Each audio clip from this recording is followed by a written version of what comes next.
What is going on, everybody? Hope you guys are having a wonderful Tuesday afternoon. I'm Bobby Goodsby, joining you as always Monday, Tuesday, Thursday, Friday, 12 noon Pacific to 2 p.m. Pacific, right here at After Show on YouTube and twitch.tv/Bobby Goodsby. Please give me a like, follow, hit that sub button, hit that bell notification so that you're notified whenever I do go live. You can also find me on my social media handles at Goodsby Bobby on both Twitter/X and Instagram.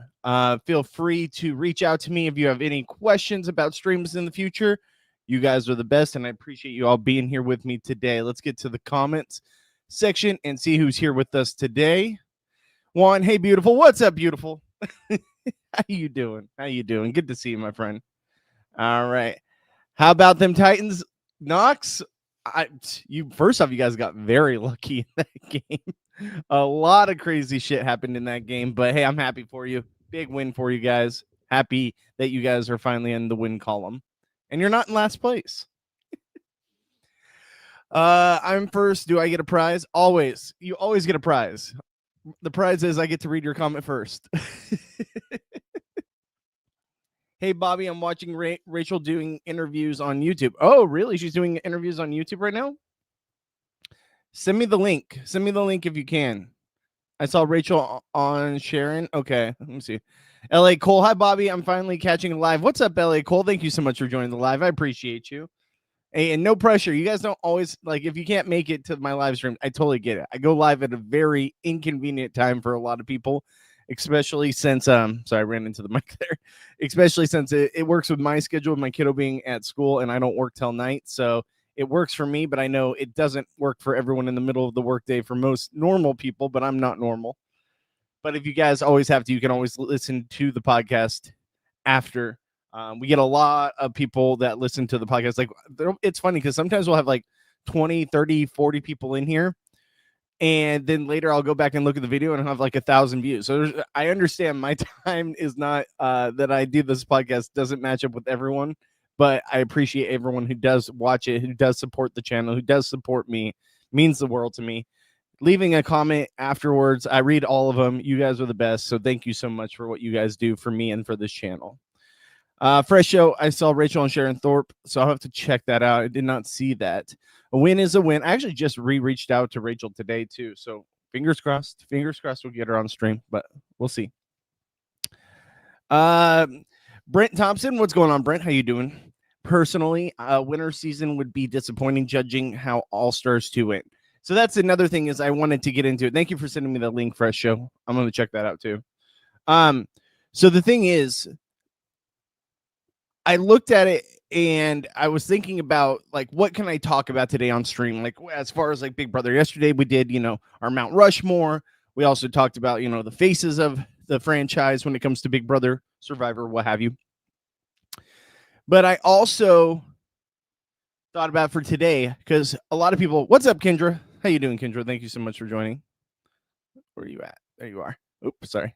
All right, and it was I was thinking about for today's stream, like I want to still talk about Big Brother because of the fact that one, I feel like that's where a lot of my audience, when I start talking about Survivor, I feel like the numbers dip a little bit, or if I start talking about Amazing Grace, other shows and stuff, which we're gonna eventually have to move on from Big Brother.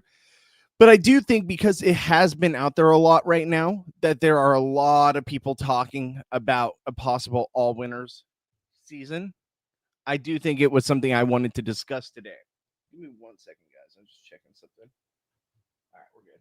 I was making sure my camera was set to the right settings. So there's been a lot of talk recently on social media, and I will pull up some of the social media posts so we can go over it, that possible all winter season is looming with the winter season.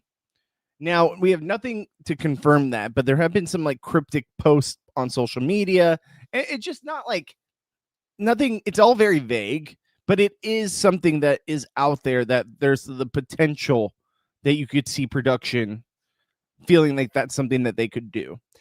I personally do not think we have enough winners or even viable winners when it comes to bringing people back. I think Survivor, it's a totally different story. You can have a winners at war because you had 40 seasons at that point. You had 40 winners. Now, so not 40 complete because there were people that had won twice, like Sandra. So 39 winners, right? And there are people that you absolutely, there's no way they're bringing them back. And there's also people that probably wouldn't do it. But there was a lot of people that could do it and would do it. They had a lot more options. I feel like for Big Brother, the options are very slim, right? Like, do we have enough winners with 27 people having won this game? 28 if you want to count Morgan on OTT. Even more if you want to count Celebrity Big Brother. But the more and more I think about it, if they wanted to do an all-winner season, it is possible. And here's the reason why. I think that it's possible because I think that they could potentially even reach out to Big Brother Canada people. So if we really think about it, right? Yes, I don't think there's enough people when it comes to Big Brother US. But if they were to reach out to Big Brother Canada, similar to what Australia via the World did, and bring in people from Big Brother Canada, former winners, I think it's doable. I really think it's doable. Do I think production has the wherewithal to reach out to Big Brother Canada players? Do they even know that show even exists? Who knows? I mean, I'm sure they know it exists, but you know what I mean. And so the more I think about it, the more I wonder is, can a Big Brother all-winner season happen if they included Canada? You could say, oh, they can invite, Australia, UK, all that too. I don't think that would happen. I think that's a stretch. But our neighbors to the north, it's absolutely possible. And I think that as far as like the Australian version and even the UK version, they're just too different. Australia is closer to ours, but not really. Like, they're just very, very different. That I don't see it as that like UK or Australia being really an option. And we've seen, a UK player, an Australian player play Big Brother Canada before. And it was great TV. If you guys haven't seen that season, I believe it's season 4, guys. Correct me if I'm wrong. But season 4 of Big Brother Canada, although the winners weren't my absolute favorite, the season was actually really good. And I think there's a lot of potential there to do some sort of winners, but like international winners type of season. Let me know in the comments what you guys think of that proposal, because I don't think we have enough people right now. I don't think we have enough people that would want to do it. I don't think we have enough people that they'd want to bring back. I don't think that they have enough winners for females to males to like really make it a thing. Like, they do, but they don't. So let me know in the comments, guys, what do you think about that proposal? Fresh Show says, Bobby, did you see the Ashley Hollis deep dive with Taryn? Okay, I started listening to it. Y'all are crazy. Y'all are crazy if you think I can get through when I saw it was 4 hours. 4 hours. I don't have time in the day to listen to 4 hours of the deep dive, but I did listen to a lot of it. I'm about an hour and a half in. But over the last 24 hours with work, kiddo, all that stuff, I did not have the time to listen to 4 hours of the podcast. I started and I was like, oh, we're like an hour and a half in. Like, how much longer is this? He's still on week 1. And then I looked and I was like, 4 hours? Are you kidding me? Taryn's a machine. Taryn is an absolute machine. Ashley, God bless her for sitting on the podcast for that long. When they were an hour and a half in, he was like, oh, should we speed up the pace? I was like, you think? And she's like, yeah, maybe just speed it up a little. And then I looked and there's still 2.5 hours left. I'm like, geez, how is that possible? But I am getting closer on it. I'm watching it. I'm trying, guys. But y'all being able to sit through 4 hours and come and watch my show. Shout out to you guys. You guys are the real super fans. I am a casual compared to you guys. Holy crap. It's like 4 hours. What? Bobby, did you see Tucker and T-Core are roommates in NYC? No, I did not. That's awesome. That's interesting combo. I wonder, because they were on the same season together, but I didn't know that they, became close after the season. All winter season, no thanks. Maybe start fixing up the game of Big Brother a bit first. I get that. I get that. I honestly, the more I want to see, I would be more inclined to see like a second chance season, a villain season, or heroes versus villains type of season. If you're gonna bring back people, I would like there to be a theme rather than just all stars. And I do think it would be compelling, absolutely compelling, if they included Big Brother Canada winners. Hell, even do a US versus Canada season, and I'm all about it. To do just an all winner season for just Big Brother US proper, I don't see that as possible. It doesn't compute that that's going to be even a possible thing. I wonder, is T-Core is a home wrecker and ruin Tucker and Rubino's relationship? I mean, I don't want to put that out there. I don't know what's going on with them. They did break up though, right? Rubina and Tucker. I think you guys were telling me that in the stream. I don't keep close tabs on these people once they're off my television screen, to be honest with you guys. Like once they're out of the realm, I'm on to the next one. All right, so let's get back to more of your comments. Get your comments read live here on stream. Put a comment in here, and I will get to it. Also, might have Lauren jumping in here in a little bit to talk about Lauren Pratt from Reality After Show in here to talk about a possible all winter season, but she said she might not be able to, so I'm just waiting to see if it happens or not. Grodner wouldn't allow that. The thing is, if Grodner gets in her own way, so like she gets in her own way so often, right? And in Grodner we trust is what I always try to say, even though I know it's a stretch. But like, if Grodner could see the writing on the wall, that like that would be something that would be compelling. I don't know. And maybe you guys disagree, but I think it would be fun. We all just enjoyed Australia v. the World, did we not? So wouldn't international Big Brother Canada versus Big Brother US not be compelling? And you guys might disagree with me, and that's fine. But tell me why you disagree with me. Tell me why you wouldn't want that. I think it'd be compelling. I think it'd be fun to see these characters again that we saw on Big Brother Canada, since we don't have that show anymore. But that's the only way I see an all-winter season working now. 5-10 years down the line, could a Big Brother all-winter season happen? Absolutely, could. But I think right now, I don't think there's enough people to bring back winter-wise for the show, or that the show would want to bring back. BB Can and BB UK players doing BB US, interesting. I mean, we've seen it before. We've seen Big Brother Canada bring in international people, and I liked it. I thought it was compelling. She has an ego like Jeff Probst. Oh, I mean, they all do. I mean, it's Hollywood. At the end of the day, guys, it's Hollywood. These people, they are the almighty seeing over our favorite shows. And they've been doing it for 20 plus years. So to think that like it wouldn't get to your head a little bit, I mean, I think we'd all be lying to ourselves if we wouldn't be in that same position, having a little ego. You know what I mean? Does all winners matter if they really heavy hitters, aren't they? I mean, the thing is,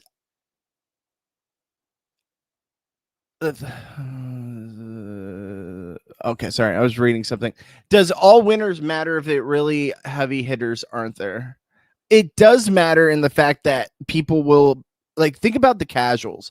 The casuals will very much so be inclined to want to see like the winners back, right? That's compelling to the casuals. So there is something there for the show when it comes to, is there a draw? There's always a draw. Hell, there's a draw for me even as a super fan. Like, I'm one who absolutely I'd be interested in seeing it. Might not be for everyone, but it would be for me. The thumbnail is I pulled the strings. It really is. That's kind of what I was going for. Even Hands, what's going on, my friend? Thank you so much for joining the chat again. I'd rather runner-up versus AFP mix instead of winners, and that's fair. And like I said, if there's like a theme for a returnee season, there's multiple themes I would like to see. Runners up versus AFP. How about all first one outs? Get Jody, Cameron, and Glenn back in that house. Give them a chance to play the game. Or first one outs versus winners. Any of those I'd be compelled to see. I just think that we need to shake it up a little bit. We need something refreshing in there. And as much as I'm all about an all newbie season, like I always like to see new people in their fresh blood, new fans of people. But I do think that there is something there that can work if we find the right compromise. The problem is the show doesn't give a shit. 4 hours, no thanks. When I saw that, I was like, you gotta be kidding. He did 4 hours. I do 2 hours on this live stream, and I'm like, oh, I did a long stream today. 4 hours. And when I was watching it, I'll be honest with you guys. The Ashley interview with Taryn, so far through an hour and a half, hour and 45 of it, my opinion's not really changing. And I know a lot of you were expecting me to watch it and possibly have a difference in opinion. But to be honest, the more and more I watch it, the more I realize, yes, there were things she was doing right. And it was good to hear her responses to things. But there was a lot of times where Taryn was explaining to her what happened in the house. And I get it. They don't see what we see. But there was a lot of things that she was not privy to, even after the fact of being out of the house, that she was like, what? I didn't know that was going on. Like, I feel like my assessment's fair. I feel like my assessment of her being a bottom, like a tier 3, bottom tier, top of tier 3 winner is valid. And I know some of you disagree with me. But are we having recency bias with what you guys saw? Is it really the most compelling game that you have seen? Do you really put it in a top tier level? I don't think so. I think it wasn't compelling enough to be considered one of the all-time greats. I don't think it was compelling enough for television. Obviously, the show did her a complete disservice by not showing her game, which they could have absolutely done more. But I think it's fair. I think it's a fair assessment. But I'll still listen to it, and you guys, I'll let you know what I come back with. She definitely ramped it up at the end of the game, though. I'll give her that. Taylor Hale did a 6.5 hour deep dive. I watched all of the deep dives. That's 6.5 hours is just like, that's a full shift of work. Well, not full, 8 hour shift is full shift, but you know what I mean? Like, that's nearly a full shift of work. That's wild. That's wild. Like, I don't know if I would have enough material like to talk about, right? Like, for me, okay, tell me if I'm on an island here and you guys are more aware of stuff like this. My brain doesn't work like that, right? Where I'll talk about the season in season as we're going each week by week by week by week by week. I don't have the brain capacity to be able to go back 3 months later and know exactly what happened week by week by week, like what Taryn does. Like, what he does, he's a very good interviewer. He's very smart. But like, to go week by week by week and like have a lot of material for each of those weeks is crazy.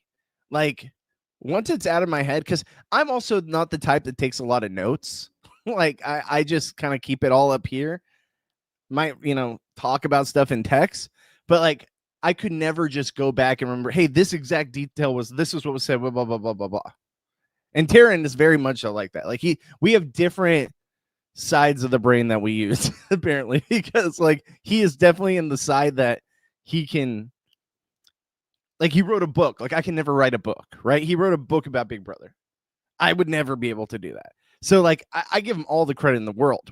How he has the memory and the ability to keep that space in his mind that still remembers those details vividly, and maybe he writes it all down, what have you, all that is wild to me, because I just don't have that ability. BB is a live game where I get daily updates on what is happening on a top of a TV show. What the hell is there to deep dive 4 hours that we don't really know? Right? Exactly. Like, honestly, a lot of it's like letting her know what happened, but also like, what were your thoughts in when you did this or when this was happening? And I feel like even if I was on the show, I feel like my brain would be like, oh, I don't even remember that timeline. Want to think bring in Big Brother Canada and BB UK players do a world champion type of thing. I mean, similar to what we just saw, Australia v. the world. Absolutely. We don't want that shit. Hey, when in Rome, good to see you again, my friend. Hey, if you don't want it, that's fine. I'm just talking about, is there a possibility for that to happen? And I think there's absolutely a world for a Big Brother Canada versus US, or all winners from multiple iterations.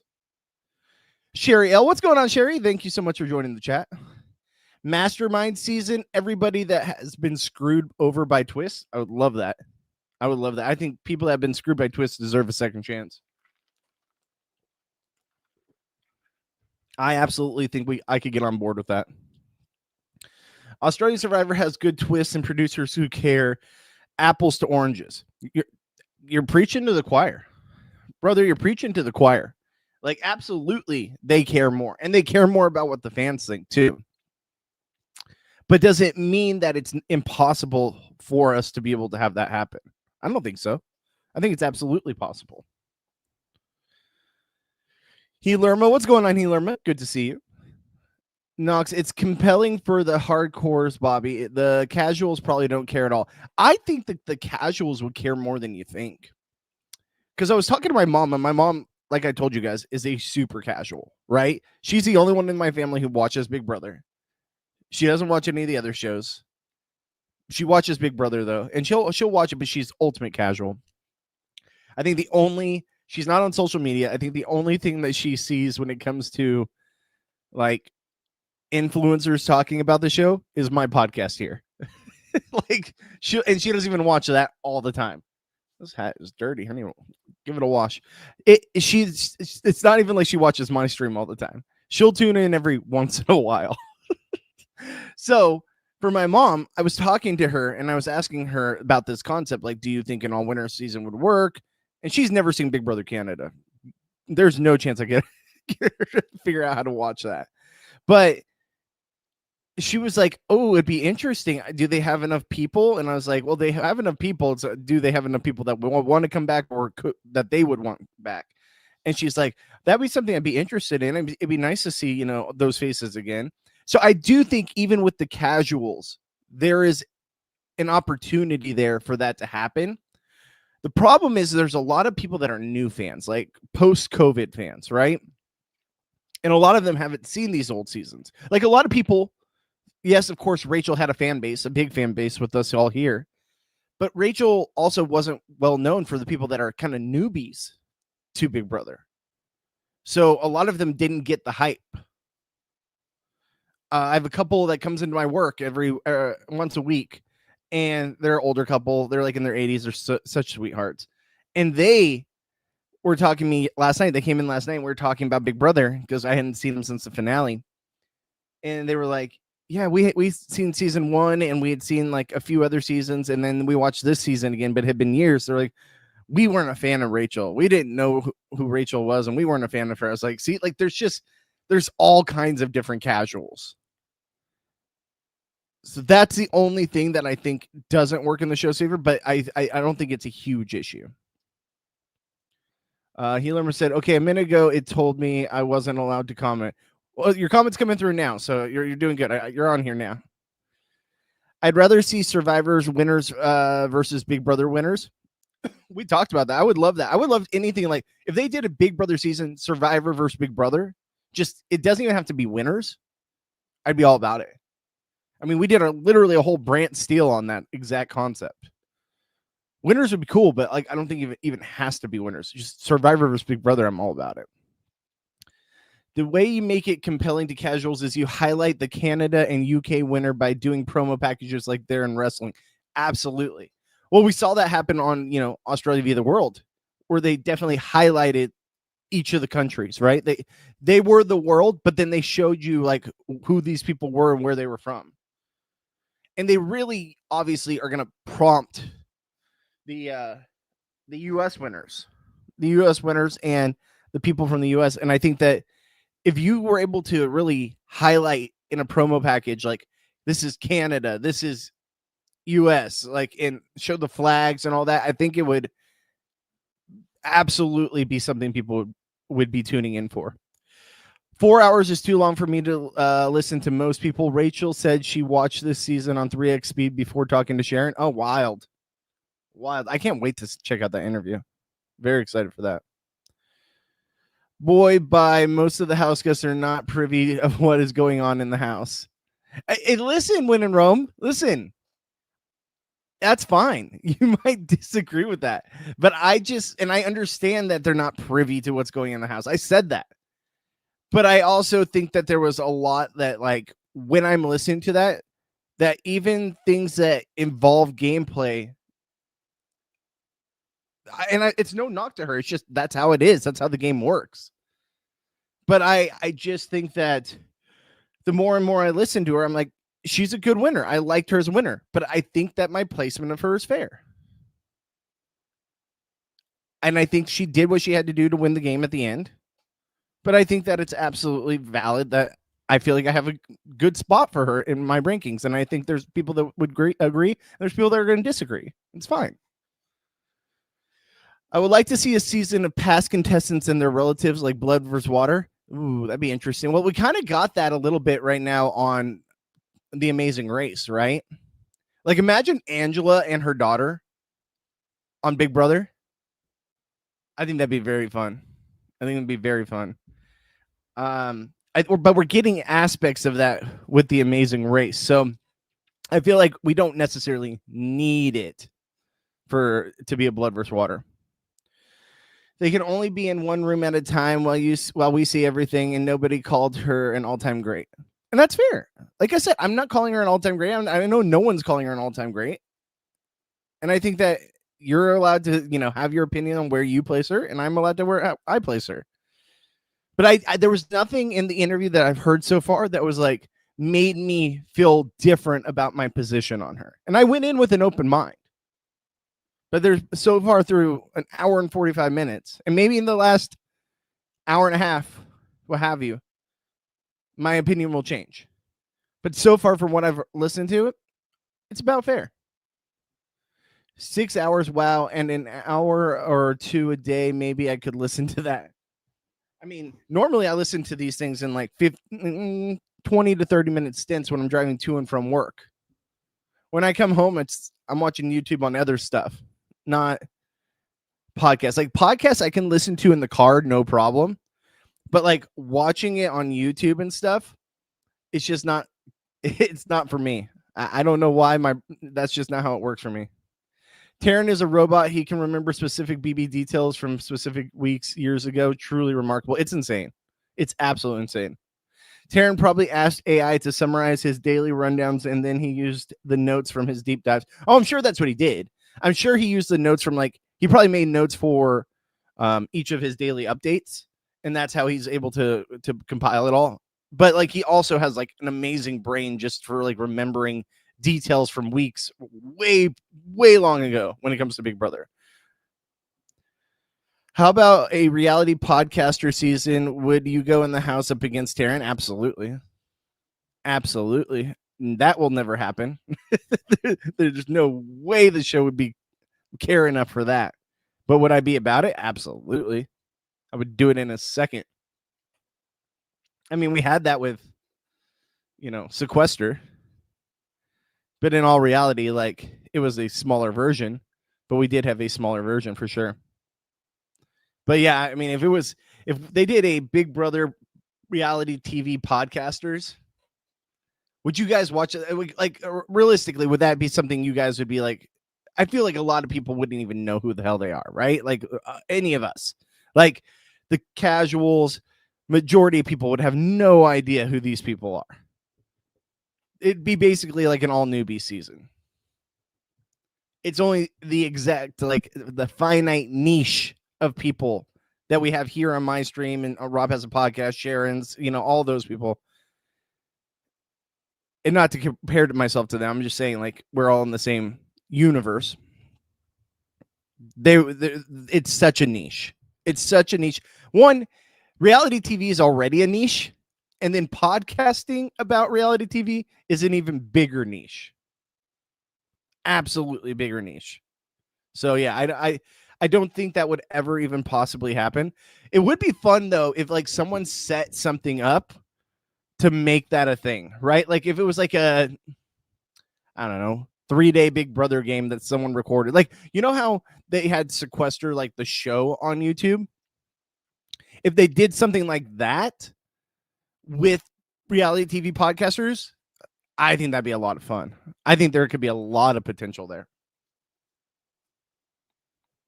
And I've already told you guys, no shot I would be working with Taryn if I ever were playing against him. I'd want to see how I could do up against him.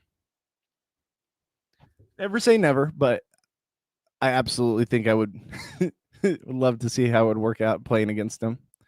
In Survivor, I can watch very long deep dives because there's a lot that we don't see. Dan, Alex, and Polly alive, missing the challenge coverage this season. Yeah, so from what I was told, Polly's no longer doing the podcast, but Dan and Alex were planning on still doing it. But I mean, they haven't posted anything. I don't know how far along we are in the challenge season, but I'll reach back out to Alex and Dan and see if that's still something that they're interested in doing. But I think we're kind of far into the season now. Big Brother could have shown Rachel's story more, but then it would become the Rachel show. So I see why they didn't. Maybe they could show everyone's story in the show. I mean, it'd be great if they gave equal opportunity, attention on TV. That it's not just Vince whining to everybody in the house all season long. It's not just Keanu being an idiot and not knowing what's going on in the house all season long, but that you love him. They could have shown us a lot more, and they just didn't. They just, their thing is they always like to highlight the HOH, right? The HOH and the targets are always going to be the highlight of the show. And it doesn't do a very good job of allowing other people that might be playing more of a social strategy game to shine. And that's always been an issue. This isn't like new to Big Brother 27. This is a known issue that they absolutely do not give people the time of day when they're not the highlighted characters for the week. But I think they need to do a better job. Oh my God, Angela's daughter, that woman is stunning. She is. And what a complete contrast to Angela. I was bummed to see them go on The Amazing Race. I was definitely bummed to see them go, but I would love to see her and her daughter play Amazing Race. Like, it was fun just seeing them be like just a little like tiny bickering where it's like, Mom, you can take the air tag off my car and all this stuff. Like, imagine that in the house. I think it'd be fun. Imagine Ori and Jolene on Big Brother. Hey, I'd be for it. There's a lot of really good, like with the podcasters type thing, there's a lot of really good characters. Like, I know that we had Asia on Survivor, and unfortunately she went out way too early. But like, there are so many good characters that I'm shocked reality TV hasn't dipped into that well more. I really am shocked by that. Because there's so many people that like, and they have an audience. And guess what? They have an audience in your niche, producers. They have an audience in your niche. And it would absolutely be compelling to see more of them play. Do a lot of them want to play? I don't know. I think there's a little bit of vanity in each of us that are on YouTube or podcasting or what have you. That there's a little bit of vanity in the fact that, like, if we're doing enough to be on camera talking about this show, there's an aspect of us that wants to play it. And maybe not for everyone, but it'd be interesting. LO Taryn would be target number one if that ever happened. He doesn't strike me as competitive. Just because he does a BB podcast doesn't mean he'll dominate. No, absolutely. I think he could do very well, absolutely. But I also think he doesn't want to tarnish. Like Taryn would never want to tarnish his legacy, or like, and I say legacy in the fact of like respect for his game knowledge. Like, he doesn't even want it to be ever questioned. Does that make sense, guys? Like I say that with the most respect, because like if he goes on Big Brother and things go completely wrong, or he makes a bad move, and say he plays like Keanu in there, and and doesn't realize he's trusting the wrong people, it might then hurt his reputation when it comes to people thinking he has the right takes all the time. And so I do think there's an aspect of that. I still would love to see him on reality TV. I would love to see him on Big Brother. I would absolutely tune in. I think it'd be so fun. Do I think he would do it? I don't think so. I honestly don't think that's even a passion of his to play. I think he's just a super fan. Who do you want in an all winners shorter season? I feel like they have enough people. 12. June and Lisa would definitely come back. I doubt. Here's the thing. I do question, would they have June back? And the question is, it's not for the lack of people liking her or wanting her there. I would love to see June back. It's what she said about Julie in the past, right? And her comments about the show after the fact that put that doubt in my mind that the show would ever call her back. And I think she'd be the first to say that she doesn't expect to ever get a call back. But would I want to see it? Absolutely. I think that if we had an all-winner season, I went over this the other day, but let me pull up my notes. So, oh, here we go. It's right here. So if I'm thinking about all winners in here, let me put this up.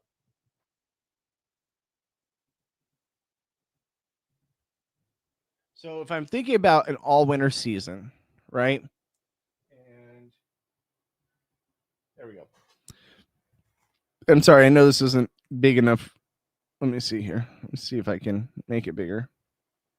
Oh, that's not it. I was trying to pull it up, but it's not going to do it. So wish it was bigger. But if we look at all the past winners for Big Brother US, Eddie, I don't see it happening. Dr. Will, highly doubt he would play Big Brother again unless it's a shortened season. And maybe it'd be attractive to him, the fact that it'd be an all-winner season and it's shorter. But we did see him on Dondi, which was cool. He has made an appearance back on reality television. So it's possible. Is it probable? I don't know. Lisa, I don't know. I don't know if the show would want to go that far back and do that. June, absolutely people would want her, but the whole Julie of it all makes me doubt it. Drew, nah. Pass. I'm good. Maggie, I could see Maggie coming back. I think Maggie would be an interesting one. I have no idea if she wants to. Boogie, no chance in hell. Evil Dick, very, very slim chance. I would love to see it, but I don't know. I don't know if it would happen. I don't think he would do it. No. I'm just going to say no right here. I mean, I've heard he's turned his life around. And Adam, I've heard that he's turned his life around and he's doing better and all that. And it would be cool to see a redemption story. But I'm good. I'm good. Dan, I don't think Dan wants to play again.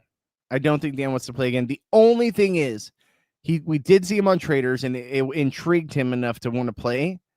And maybe if Dr. Will's there, Dan would be like, okay, let's do it. Highly doubt it, but it would be interesting. This is where we get to the actual meat and potatoes of who could possibly come back, right? Jordan, I could see coming back. The show loves her. They would absolutely ask her. Hayden, I could see it. I do. Does he want to? I don't know. Rachel, we know she would. I don't know if because of what happened with Rachel in this past season, would it happen? I don't know. But I could see it. I could see her still doing it again if it's an all-winner season. I mean, at the end of the day, these reality TV people, and I love Rachel, they just want to be back on reality television. A lot of them do. Not all of them, but a lot of them do. Ian, it's tough because Ian's going to be on the Traders, and Ian would be great. We just saw him on 22. Obviously, it was a different story for Ian, but I think it was a little traumatic for Ian being on 22. So I don't know. I don't think so. I don't think Ian would do it. Andy absolutely would do it. Will the show want him back? I don't know, but I think they should. Derek, I think, would do it, especially if Dan and Will are there. Steve has said he never wants to play again, but Steve obviously still posts a lot about Big Brother. He was posting about this season as well. I could see it if the terms were right. Nicole, yep, she'll do it. Once she has the kid, she would 100% do it because she's pregnant right now. So I know she couldn't do it right now, but like after she has the kid, absolutely she'd be back. Josh would be back in a heartbeat. Casey would come back. Jackson, I don't know if the show would want him back. I don't think so. But it would be interesting because I know I'm higher than some people. I do think he played a good game, even though he's kind of a shitty person. He did play a good game. Cody would be cool to see again, especially like third time. Like then it could really cement his legacy if he comes out on top. We'd have to see. Xavier, yes. I think he would absolutely come back. Taylor, 1,000%. And then Chelsea and Ashley, I think both of them would come back. So there is potential there. There is potential for this to happen. But I think it'd be even more compelling if we got Big Brother Canada versus Big Brother US. Let me see here. So Big Brother Canada. Oops, not typing. Okay. Brother Canada winners. All right, so where's that chart? There's a better chart on here, right here. So here's all the winners, excluding the last winner, right? I think the last winner is the only one missing in this chart. Because there was, how many seasons was there? There's 10. Yeah. So Jillian, I think her being on there, being the first ever winner, I would love to see it. Don't know the passion, but we'll see. John, I think we could get back. Sarah, maybe. Nick and Phil, maybe one of them. Not both. Kevin, absolutely, I think we could get back. Paris, yes, I think she would do it. Dane would do it. Obviously, there was no person from season 8. Tyshawn, I think I could see it. Kevin, absolutely. Ty, I think so. I mean, there's just so many people. Like, if we could realistically, we could make a cast with the winners, right? We could realistically make it happen. Winners from Canada, winners from US, even in a shortened season. So let's get back to your guys' comments. All right, there we go. All right, so thank you, Winning Room. June had stated she'd only be back if it was a short season. She also lives in Europe. Exactly. Yeah, she does live in Europe. I think it's more so the relationship with Julie, or what she said about Julie. Taryn would be first out. Possible. Absolutely possible. If there's a podcaster season, I better have Chappelle. Chappelle would be amazing. Like, he needs to get a call for reality TV. I think he would be fantastic. I think he's the best person they brought in since when they did the 2020 initiative to get more people in there on Rap. Chappelle was miles and miles, and I love everybody that was like that came out in that class. I think they were all awesome, but he was miles above everyone when we came to like entertainment factor. He's just such compelling, like a compelling person to listen to. He's so good at what he does. Taryn said he wants to be a producer, not a competitor, and I believe that. I absolutely think that too. To be fair, they called Evil back after everything he did. Really interesting.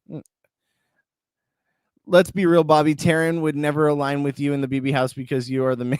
You are a man. Oh, I don't know. He's got friends in there that are male and female. But I'll leave that alone. I actually talked with Eddie. Oh, did you? They always ask for him to come back and he turns it down each time. Interesting. Really? That is very interesting. I would not have expected that.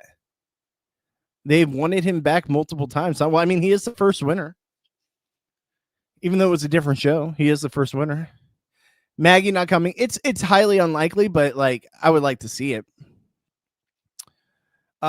Brent, when they called Evil Dick back, it was a different time in society. They would cancel him so fast. Nowadays, absolutely. But like, also, I don't know. Is he able to come back? I still don't know the full details on all of that. Dan and Derek only play with each other. I think that's a very good point. I think there would have to be something that there's got to be a draw there for them to be able to come back. And I think the biggest draw for a Dan, a Derek, a Will is playing against the people that are considered the best players to ever play. And I think those are the top three, in my opinion. In my opinion, as far as gameplay goes and what they did on their season, Dan, Derek, Dr. Will, those are the top three. Imagine if we got that, though. I mean, we've been talking about it for years. Like, the conversation always continues to happen that will an all-winner season happen? Will we see Dan versus Will? Will we see Dan versus Will versus Derek? All three of those. Like, I don't think it's ever happening, guys. I really don't think it's ever happening. But I think if we had that and then we also mixed in the whole Canada factor, I think it'd be a lot of fun. What's up, Kate the Great and Bailey? Yeah, I mentioned on there that Bailey was left out. Obviously, this list isn't accurate, but Bailey is the last one that wasn't on there because there was 12 seasons. Justice for Canada season 7, or excuse me, season 12. I couldn't finish season 12. The fact that there were no feeds, I just couldn't get through it. I just felt like I don't know if what they're giving me is like the full show. And honestly, Big Brother Canada was kind of dying at that point. So I don't even know what kind of player Bailey was. When I saw her on my screens, I know that they were trying to form, like the Women's Alliance and stuff. But like, I still have no idea how good of a winner she was. You guys will have to let me know in the comments. Was she a good winner? Did she get lucky? Did she get dragged? I have no idea. I never finished it. I only got through like 2 weeks.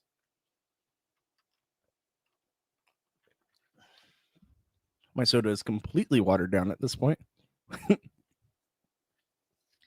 Eddie can't compete in the physical comps. It wouldn't be equitable, which CBS is already bad at. That's a big issue too. But I think he would argue that he can compete with anyone, right? Like, I don't think he's going to let his disability get in his way. We didn't see that in season 1. I don't think we'd see that now. But at the same time, like, you got to be at least fair to him too. Could you imagine the Twitter during Evil Dick season? They would be calling for public executions. It's so true. It's so true. Like, we had social media, like we had YouTube, Facebook, but it was not nearly what it is today, right? The community is completely different compared to what it was back then. We didn't have cancel culture like we do now. And granted, Evil Dick was a wild one, but it made for good TV. I'll say that. Jason, what's going on, Jason? How you doing, my friend? I'd argue that Andy and Cody are better players than both Derek and Will. Ooh, that is very interesting. That is a hot take. That is a hot take. I should do like a hot take graphic whenever someone has a hot take on here. And have that pop up when someone says something that's a hot take.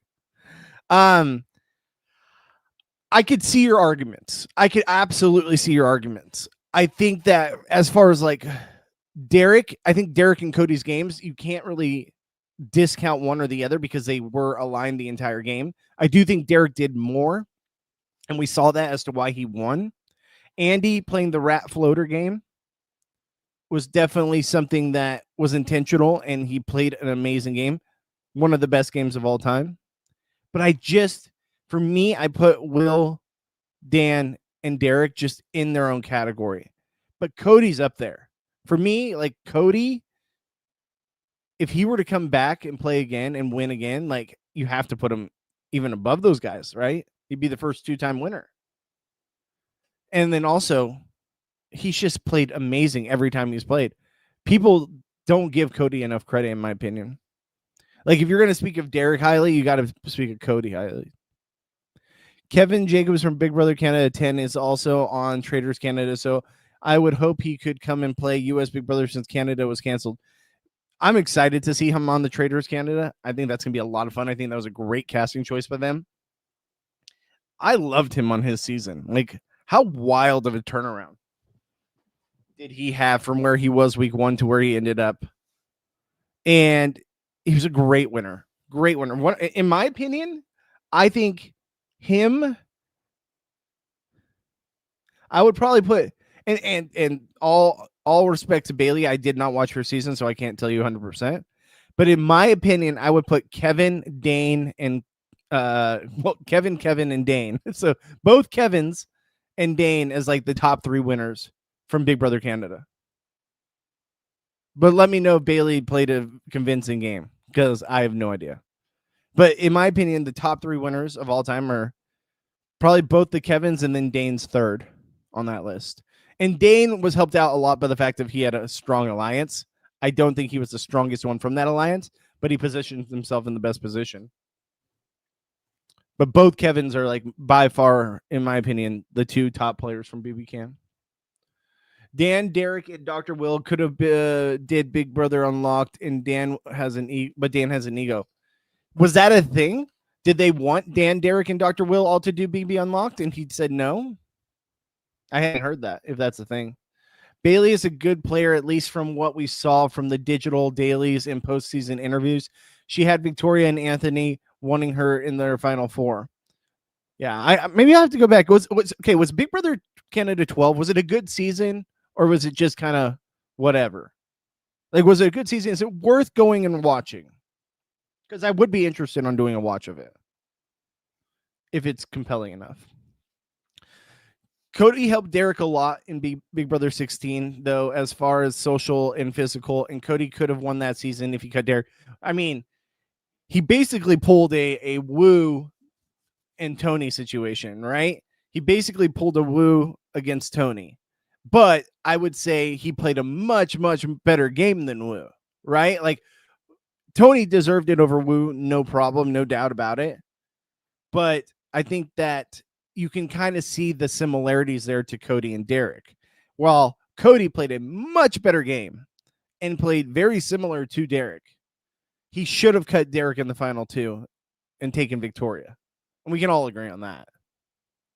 I don't think there's anyone disagreeing with that take. My first time viewing Big Brother after dark was unforgettable. I changed the channel, and the first image was Dick dumping iced tea on Jen. What a time to be alive, right? What an absolute crazy show that was that season. Like, dumping iced tea on Jen, the pots and pans, just everything that he did to Jen. I want to see Jen back on Big Brother. I really do. Andy is one of the most skilled players of all time. His Big Brother 15 game is the epitome of the floater game, pitting people against each other, being everyone's closest ally. No doubt about it. I said it, guys. I said Andy's one of the best players to ever play, for sure. I just put those top 3 above him by far. Andy's double eviction play when he convinced McRae that Alyssa turned on Amanda, which led to him targeting Alyssa like an idiot. I still can't believe that worked. McRae, wonder where McRae's at nowadays. Probably still delivering pizza. The double eviction play by Andy is one of the most high risk, high reward moves that locked up the end game for him. He was basically guaranteed final 2 by the final 6 in a spot where he beats everyone. It's wild. It is true. Big Brother 12 was an average to good season. However, the lack of live feeds makes it just above average. Interesting. I like BB Can 12 a lot, but I definitely would have preferred feeds. There was a lot of mess. Okay. I mean, I kind of want to check it out, guys, because, like, you know, obviously I love Big Brother, and I feel like I just didn't give Big Brother the time of day for Big Brother Canada 12 because of the no feeds. Like, I just felt like it wasn't the same show. And sorry, hat is bugging. And maybe that's on me. I also had a lot going on in life at that time too, so I think that there was a lot of factors there. But I absolutely think I should go check it out for sure. My favorite moment from BB Can, Ika Wong, $5,000 or letters from home. That was great. Ika shredded the letters from the loved ones, and she talked more mad crap about the house guests while doing it. It was so good. It was so good. Like, that made her an instant star. Like, that moment made her a star, in my opinion. I still think she would have had a real chance to win that season too had she got there. Or at least for when she came back the second time. Big Brother Canada 5. She had an opportunity. The cast of BB15 is also one of the best, if not the best, newbie cast in terms of player ability. Andy's navigation was masterful. Compare that to the passive players of BB16 and the pregame of BB22. I think that there were good players on BB15, and there were people that, when it comes to newbies, like at least knew what was going on, knew how to play the game. But I don't know if I would say that it was like, it was definitely not the most compelling season because of, reasons that we won't talk about here because it was bad. It was gross. I do think, though, that it had so much potential. If there wasn't so much racism and just grossness going on in that season, we would probably regard that season much higher on our list, for sure. I'm sorry, Dick was abusive in the Big Brother, and he's still evil on Twitter. Some may find it funny, but it's not cute.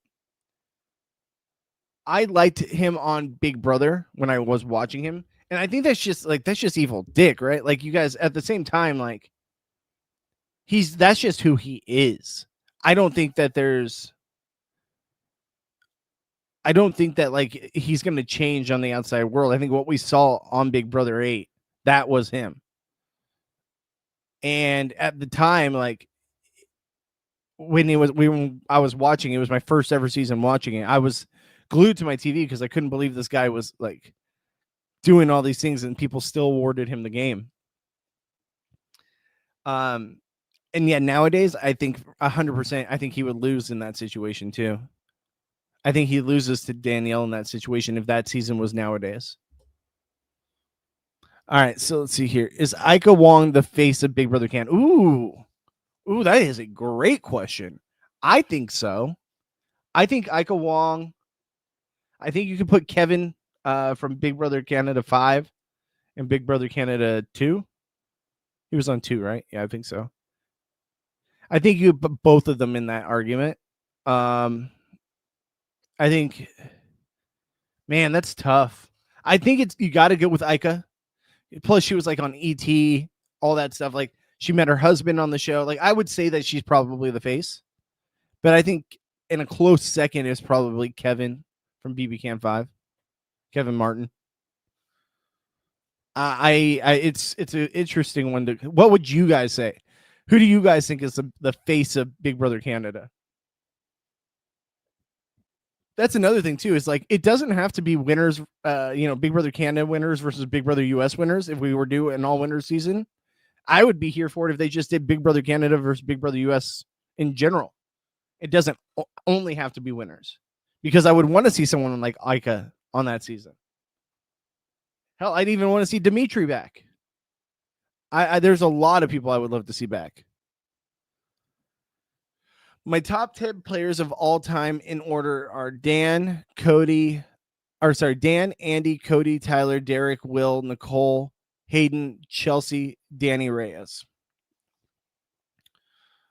Ooh. Definitely agree with Dan. I mean, I could see an argument for all those people, for sure. I think that every single one of them is one of the top. It's in the top 20, right? Like, every single one of those people you name, they're 100% top 20. I think I greatly value games like Andy and Chelsea since they played from all sides, the bottom, middle, and the top. Adaptability is, in my opinion, the greatest skill a Big Brother player should have. 1,000%. Adaptability is huge, right?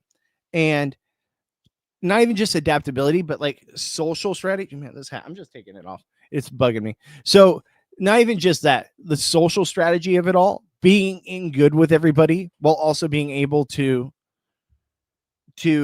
control aspects of the game to your advantage, or sway people in a way that values your side of the house, or it improves your game and hurts the other person's game, or is not in the best interest of the person who is HOH.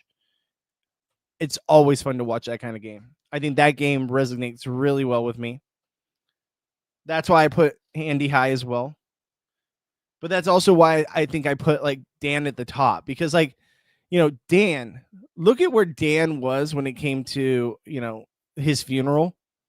Like, he was put in a box where he couldn't talk to anyone, came out of that box and did that play.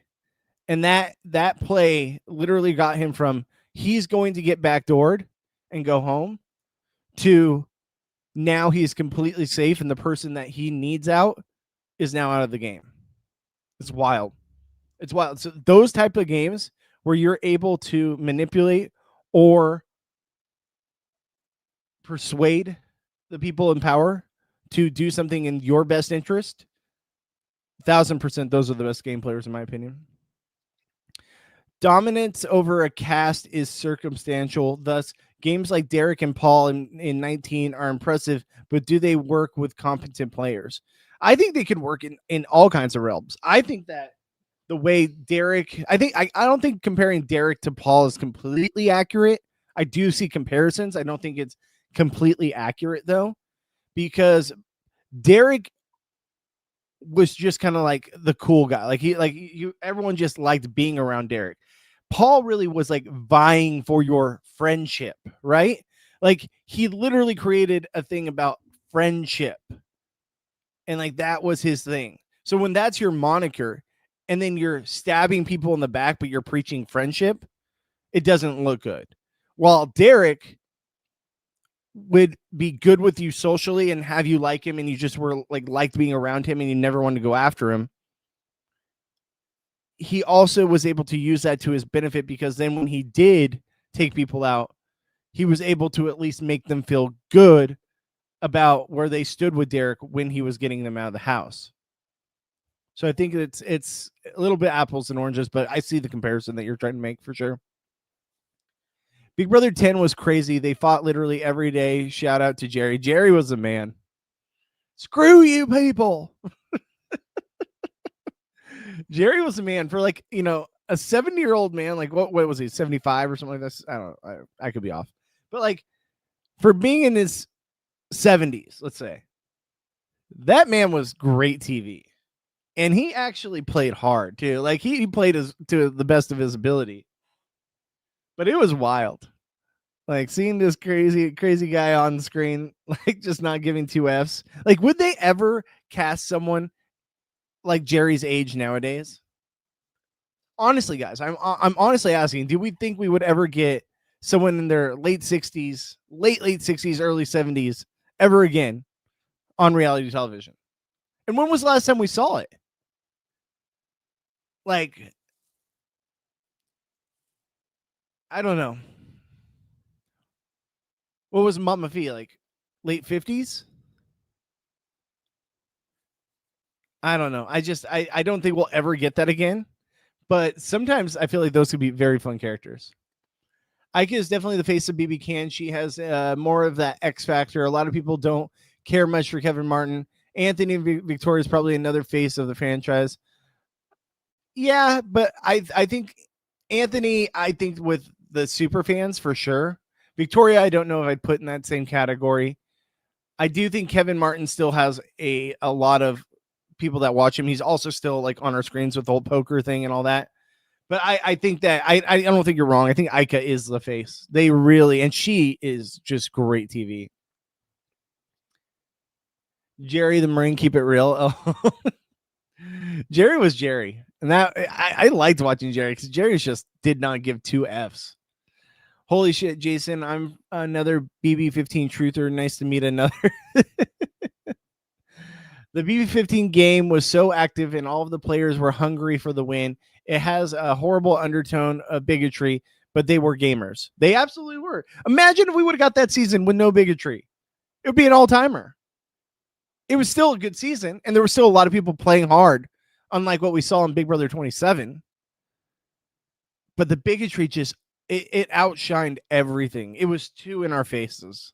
It was too much. Like, it was overload of bigotry, and the show really wanted to make sure to make a spectacle of it by showing it constantly. And as they should be calling these people out. But like, I feel like we got so much of the bigotry, and like if we could have just gotten rid of the shit people, like completely, like the game just expelled those people instead of letting them get voted out. Imagine the season we could have had with the actual game players. The problem is there were so many people that were in that category of bigotry. Dan's BB10 game is overrated. He never had true control over the house guests in the end game. There are spots like at the final 5 and final 6 where if anyone but him or Memphis win HOH or veto, he is gone. You're not false, but I do think that he had to really play from the bottom from week 1. So that's what I think made it. That's where I think there's more of an argument there is even in week 1, his number one ally in Brian Hart went out right away. And he was caught up in all that with Brian Hart. He's lucky he wasn't the first one voted out because Brian just played it way harder than Dan. I agree it got nasty, but it was very fun. I saw someone compare Ashley to Andy, and my first thought was McCranda and Helen packing her lunch immediately. I don't think there's any comparison to Ashley and Andy. I don't think there's a comparison there at all. Andy was much, much more influential in that house and much better winner. Ashley did well towards the end, but there's no way you can compare Ashley to Andy. I'd love to hear why people think that's even a comparison. I think Derek's game would work, but not nominating him is crazy. Paul's game only works on dummies. I would argue that too. I think that's a great point when in Rome, that I think that Paul's game translated really well with the Big Brother 19 cast because there was a lot of non-game players. That was really when we were starting getting into like the thick of like influencer type people. Like I feel like Big Brother 19 really had a lot of those people that were there to try to get like brand deals and be an influencer. And I think that's also a knock on the fact that like, yeah, Paul really played up the friendship thing. And I know people say that Derek's season was a lot of passive players. I do think there were good players in there too. There were some dummies for sure. But I think that Big Brother 19 was just like, oh, let's all be friends. And it bit him in the ass in the end when they all realized it. The jurors on Big Brother 10 also said they were only voting for Dan against Memphis, so he had a great chance of losing the game if Jerry clutches part 2 and part 3 of the final HOH. It's still a top 10 game. I mean, I have him as the best winner of all time, in my opinion. And I think I also like to mix the fact of he's had very iconic moments. He won Big Brother 10, which was a great cast, great season. A lot of fun people on that season, a lot of game players in that season as well. But then also just like how he controlled things in Big Brother 14. He should have absolutely won Big Brother 14. Like, can we not be blinded by the fact that like he definitely should have won Big Brother 14? I'm glad Ian won because I've told you guys before I had money on Ian, so I was happy about that. Also, I do think Ian is a good winner, but he absolutely should have won 14. 1,000%. If there was ever a bitter jury that you can consider a bitter jury, it was 14. No, the game is too physical. Yeah, exactly. I don't think that so Mama Fee is 65. So I think like that's like pushing it, right? Nowadays for like Big Brother, like 65 is probably like mid 60s is probably like the cutoff. Right? Like, I don't think they're going to dip into the 70s well anytime soon. I think that was an anomaly with Jerry. Also, Rachel said in her interview with Sharon that Ashley versus Morgan would have come down to speeches, which Ashley would have demolished. Morgan's speech was horrible from the feeds. I would have loved to see it, but that does come back to my point that I did think that Morgan versus Ashley, it was going to be interesting. I think it could have gone either way. I sided with Morgan. But if it came down to the speeches, I have interest in seeing how that would have played out. Helen was pushed. Absolutely, Helen was pushed. Is anyone else in here a Helen was pushed truther? That's when I really started to question the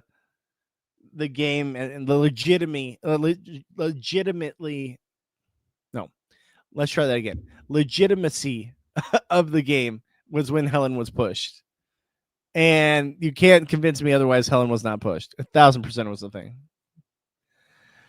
So not only did Ashley convince Morgan in wanting to take her to the final two, she also gave Morgan bad tips for her speech and was preparing rebuttals to Morgan's points that she stupidly told Ashley, which is wild. I still can't believe she did that. I still can't believe that she thought that was a good idea to tell someone who's potentially your adversary to win $750K. You're going to tell them the answer. It's like a teacher going up and giving the student for the SAT all the answers, right? It's wild. All right, so let's see here. Well, Andy was praising her on Twitter, and as he should. Also, Ashley is not a floater. It's like people don't understand the term. She stuck to her core allies, Rachel, Morgan, Will, Ava, Mickey. The other side hated her, so she couldn't float. No, she was more of a coaster than a floater. Yeah, there we go. Knox says it. She was a coaster, Jason. Dan is definitely the GOAT because of BB14. However, before BB14, the GOAT in my eyes was Hayden Moss. Ooh, that's a hot take too. Jason come in with the hot takes. Hayden Moss was a great player, but Hayden Moss was also had the advantage of being in like a very, very possibly the strongest alliance we've seen on Big Brother US ever, right? Like, I think that alliance of those four guys on Big Brother 12 was one of the strongest alliances. So I don't think Hayden had to do as much. He still did a lot, and he won a lot of HOHs, what have you. And there was a very fun cast. But yeah. What's up, Mary? How you doing? Are you almost done? I got about 30 minutes or so, 45 minutes or so. So we'll continue this conversation. Hope you're doing well. Even hands, which would you say was more bitter, BB3 or Big Brother 14 jury? While I can see that Big Brother 3 jury was definitely bitter, and I think Danielle definitely should have won that season. Excuse me. Big Brother 14, without a doubt, is the most bitter jury I've ever seen. And they even knew they were being bitter. They just didn't care. They didn't care. And as much as I love a lot of those people that were in the Big Brother 14 jury, they know that they were being bitter. And without a doubt, if you say that Dan didn't play the best game that season, you're crazy. You're crazy. He absolutely did. It cemented his legacy. What's up, DM Rocks? How you doing, my friend? Hey, I want Maggie to play in the all-winter season, but she is MIA. That's another aspect, too, is Maggie is MIA. No one knows what's going on with Maggie. We haven't seen her in a very long time, or heard from her in any capacity. So I would love to see it. I would love to see Maggie on there. I think Maggie would be one of the ones that I think could possibly return if she wanted it. Knox Hughes-Tall says, I think Cody should be up there in the GOAT talk. He played very well in 16 and dominated 22. Probably a hot take. No, I don't think it's a hot take at all. I absolutely agree with you. I've said that too. I think that Cody is one of the best players of all time. Top 5. Honestly, I the more and more I think about it, the more and more I hear from you guys and all this stuff, like Andy and Cody are deserving to be up there for like winners, right? Like they are 2 of the best winners of all time. I think the top 3 are in a category or all their own, but like Cody would be like probably next in line, and then Andy would be a little distance behind him. But like Cody is like getting closer to that GOAT talk. He dominated both seasons he was on. Helen says she wasn't pushed, but she's also a politician, so she could be lying. I don't trust anything they say. I don't trust anything the production didn't tell him to say that. Helen was pushed. You can't convince me otherwise. LOL, you went through Big Brother 8, 11, and 13 and thought the show wasn't rigged. You're not wrong. You're not wrong. You're not wrong. I know. The writing should have been on the wall. A young, naive Bobby was watching at the time. We got 30 people in here on the live stream. Guys, say what's up in the comments. I'll read all your guys' comments live here on stream. I appreciate you guys being here. Please hit that bell notification so you're notified when I go live. Hit the like button. We got 28 people, 30 people in here. Guys, hit that like button. All it does is one click, and it helps me out dramatically. If you like this content, if you like what I provide here, just give me a little love, and I appreciate the support. At Goodsby Bobby on social media and twitch.tv/Bobby Goodsby if you want to watch on Twitch. All right, so I've never got the Helen was push case. She was easily the most likable house guest in the game. Why would production screw her? Here's the thing, Jason. I say it half-heartedly, right? Like I say it as in like more for the meme. Do I actually know if she was pushed? Absolutely not. I don't know. But it is so much more fun to make that argument. And there does seem to be something there, right? When you watch the video, there does seem to be something there. But it's definitely more for the meme. It's definitely more for like, it's just fun to say that. You know what was crazy? The Judd double eviction. I don't even, honestly, Judd in my memory is like such a blur. Like I know like him going frogging and stuff like that. Like that was the thing, but like I don't know. Like for me, Judd's game is such a blur in my head for so many different reasons. And I remember I liked Judd. His game is such a blur to me, if there was a game at all. Morgan's gullibility makes it hard for me to assess her as a player. I think she excuse me. I think she benefits a lot from comp wins, which gives players aura. It's a good point because honestly, like, do we look at her as a better player because of all the comp wins, especially down the stretch that she had, or was her game actually worthy of like the praise that she gets? I do think that like she was the best player on that season. And I do think that her being able to control Vince's moves in the house was massive. And getting him to take out targets that were a direct threat to her. And I understand that Ashley had a hand in those as well too. But like also the fact that she won so many competitions and she was safe. What was it? She was safe from like the final 10 on. She either won power like HOH or she won veto. Like that's wild. That is wild. Was it final 10 on? Maybe I'm wrong on that, but it was a damn good amount of the jury period that she had complete safety. Jackson Mickey is an underrated winner, but people don't even want to have that conversation. 1000%. I've said that too. Jackson Mickey is a damn good winner when it comes to the actual game, right? Not the person, not what he did in the house, but when it comes to like the actual game, Jackson was a very good winner. Top 10, possibly, in my opinion. As far as like the character and the person on our screen, bottom 10. But like when he did that whole ploy against Tommy and convincing Nicole and oh my God, what's Mr. Hogg's name? Whatever, you know who I'm talking about. And convincing them that Tommy was against them the whole time when it's completely fabricated blew my mind. And I thought that I was like, that is such good gameplay. Like listening to the door, like doing everything you can to win. I'm all here for that. I think that that's a very good way to play this game as well. Do whatever you have to, even if it's dirty, do it. I felt so bad for Brittany Haynes when she got told about the alliance in season 12. I mean, it sucked. I loved Brittany on 12, and like she was so heartbroken by it. But yeah, I mean, what are you gonna do? They had it from the beginning. Hayden nominating Rachel in week 1, Big Brother 12, and then putting them to not target him or the brigade after it was so impressive. Literally, he had the house snowed. Yeah, I mean, it's a good point because Brendan won HOA or veto that week, the week 1, right? It was the spelling one, if I'm correct. And didn't he write chemistry, or was that Rachel that did chemistry? I can't remember, but no, I mean it helped keep that target off of him for quite a bit. Now, did it work all the way through with Rachel? No. She eventually knew she had to go after that side, and it didn't work out for her. But yeah, no, I agree with you. I think that was a massive play. Jackson Mickey was the man in charge of that season. 1000% he was. He had everyone.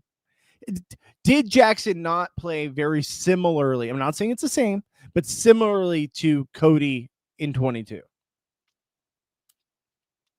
You can make an argument.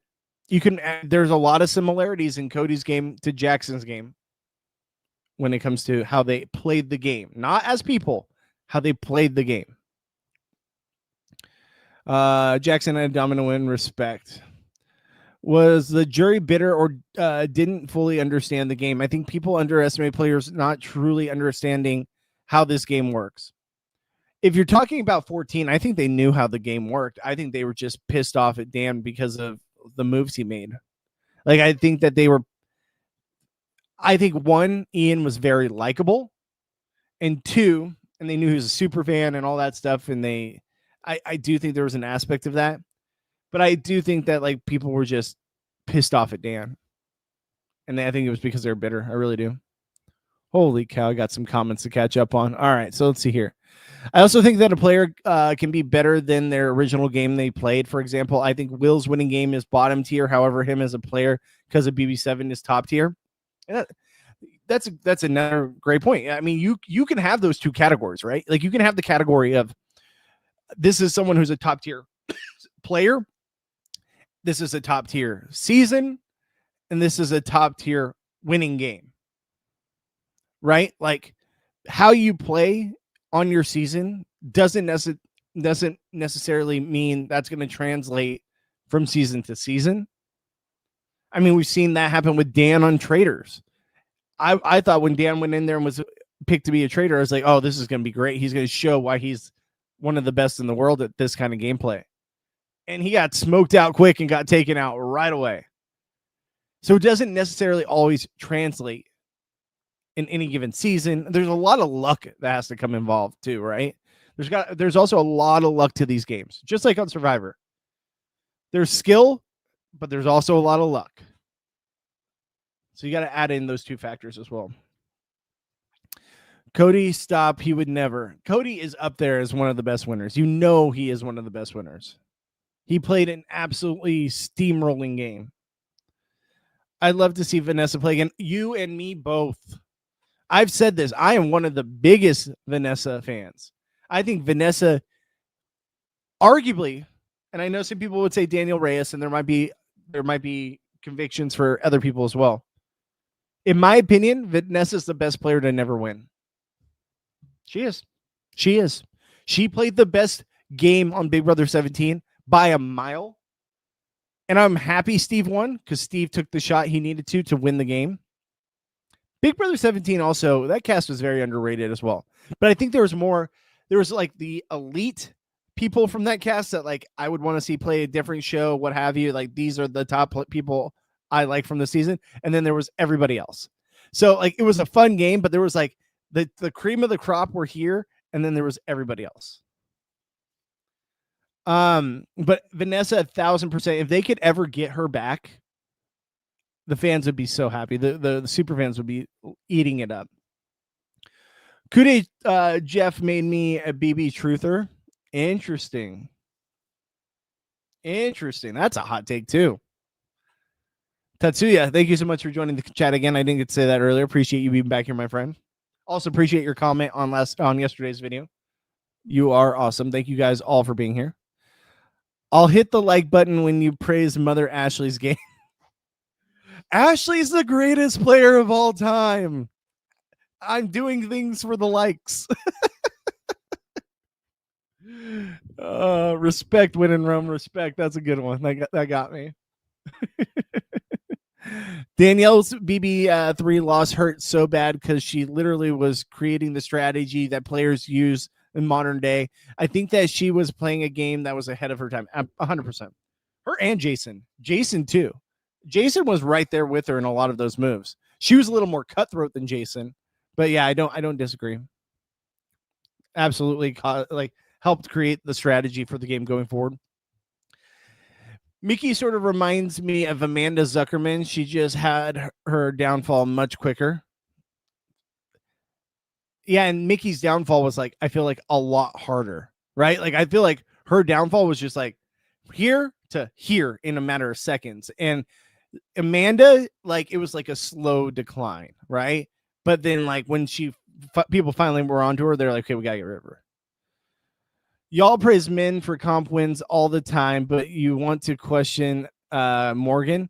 Take comp wins away from some of them male winners and let's dissect their games. Great point. And I said it on here, Win in Rome. I said it earlier on the stream.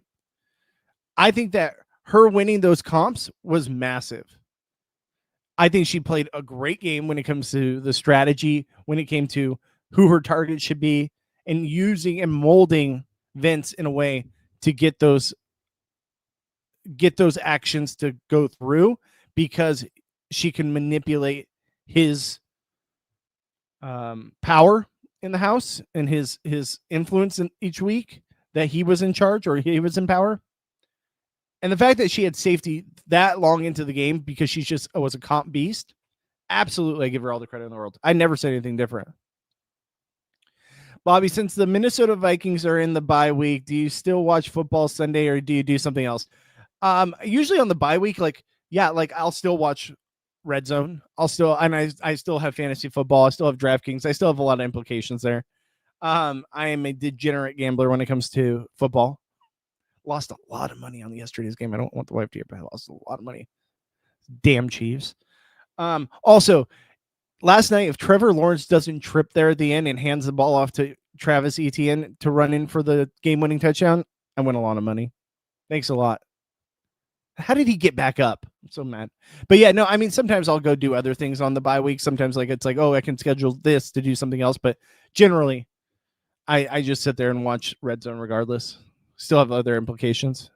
It's nice that we have a bye week right now because God knows we need it. We need to get healthy. Which winners do you want to see on an all winners pick 12? So I said this earlier, Mary. I don't think you were here, but if I would be more compelled to see a Big Brother US versus Big Brother Canada winner season, because I think there's a lot more options there, right? I think you could make it work. You might have to include like UK and Australia if you really wanted to, because there were more men that won Big Brother Canada than females. But even if you do some kind of mix like that, I think that would be more compelling. It doesn't even have to be like versus. It could just be like Big Brother Canada winners and Big Brother US winners in some capacity.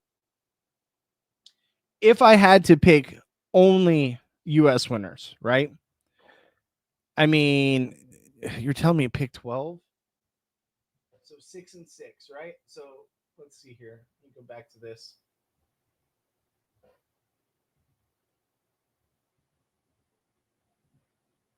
All right. So let's go back to this. Let me go back to, because we're looking at the winners here. All right. So these are the U.S. winners. I think if I had to pick 6, I'm going to do this real quick. Females would be Taylor, Chelsea, Ashley, Rachel, Nicole,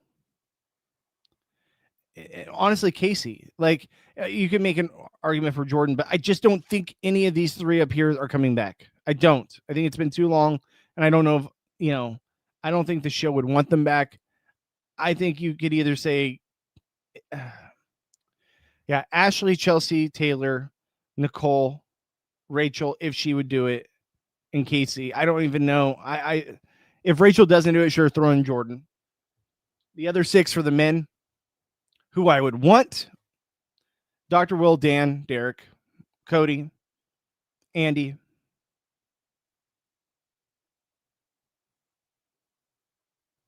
I guess Josh Martinez would be the next one that they would throw in. Like, realistically, maybe Xavier. But I think realistically, they would probably put in Josh. That's what I would say. But I don't know. We'll see. We'll have to see if it even happens. All right. So, oh my God, there are so many comments. All right, here we go. Jackson is not a good winner. He had a strong end game, but he was horrible as a social player. He was just horrible all the way around. But as far as the game goes, I think he played a very strong game. Oh, let me fix the camera.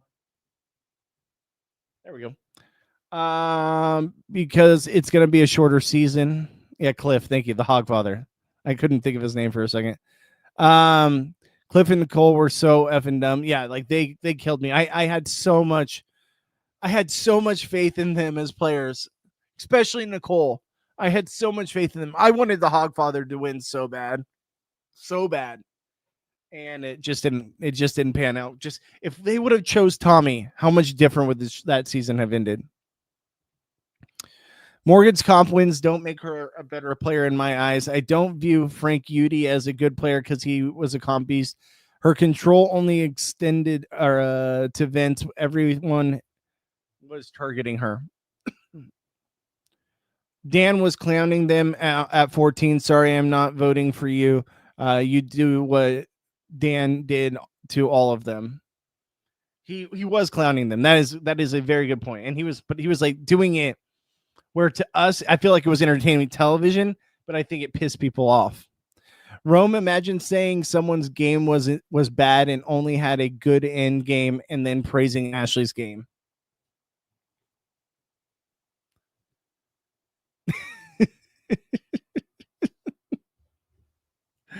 It's pretty funny.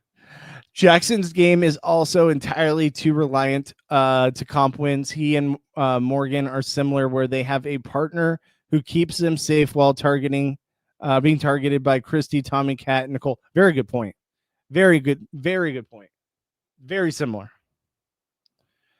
Bobby, are you watching Jesse Smollett on the reality show Special Forces season 4? No, I don't. I've checked that show out before. It's not for me. It's just not my thing. But let me know, is he going crazy? Just the fake hate crime guy? Yeah, that's the same guy. There's a dominance by compatibility and dominance by social strategy. Jackson, Jag, Morgan, MJ were dominant through comps. Cody, Derek, Hayden, Andy, dominant by social strategy. Yeah, those are actually really good comparisons. But I do think that like even just the comps thing with Jackson, I think he did have some good social strategy as well. While he was kind of an idiot at times, he was able to convince people. And I say this passionately because I do think like he was able to convince people to his side, so that at least you have to make the argument that there was social strategy there involved. And I'm not just talking about that one instance with Nicole and the Hogfather. There were other things as well. Same guy though, right? Yeah, same guy.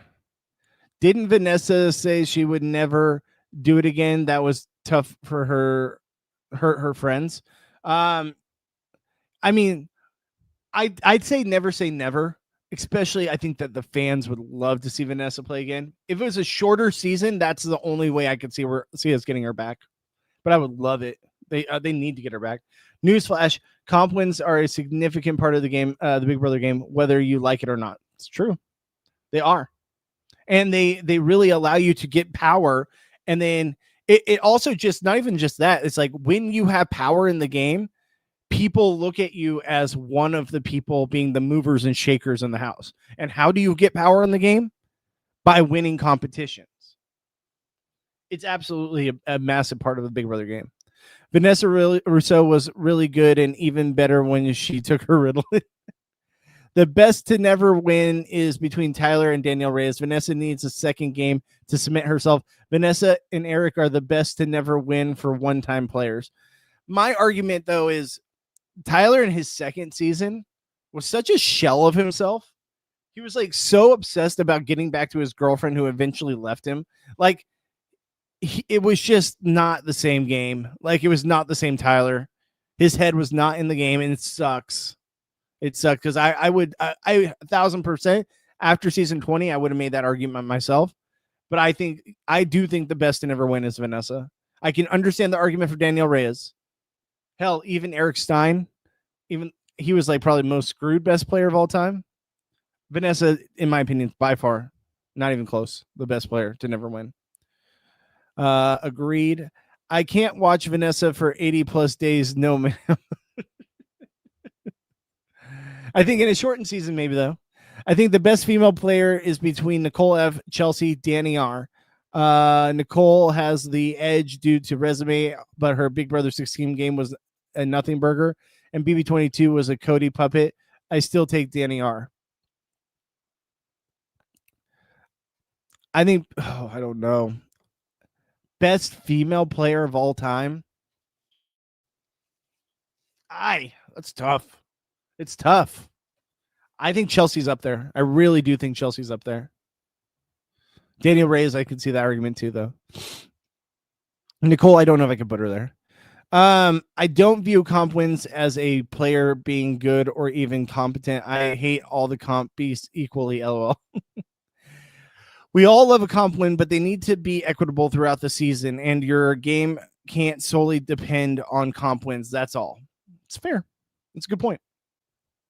Win in Roman, why not? If the player's choice, if they want a social comp or both type of game, you'd have winners in all categories. And we do have winners in all categories. We have people that were majority comp beasts or majority social strategists or majority just like, what's the other word? Like gamers, right? Like, I do think that there's a difference in my head, at least, between like social strategy, comp, and like just gaming, right? Because yes, social strategy is a form of gaming, but there's like different ways to game, and I'm having trouble like coming up with like an argument for like what I mean by that. But I think you guys can kind of understand what I'm trying to say. Like those three are like categories in my head that are all separate, and the gaming category is more so like, did you know how the game worked? Were you playing the game to your best ability? And were you doing it in a way of both comp and social? That's how I would, I guess, best describe it. This is not a solely comp-based game. This is not the challenge, and social strategic will always be valued and praised more because that is what the premise of the game is.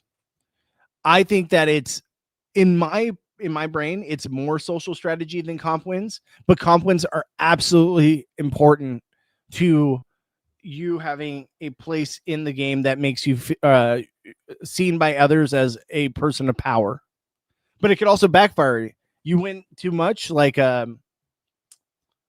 man, what's his name? What was the guy that just like absolutely, like, you would never have guessed it, but he just dominated every single competition. Oh my god, why am I Michael, sorry, my brain was not going there. Michael is a great example of that.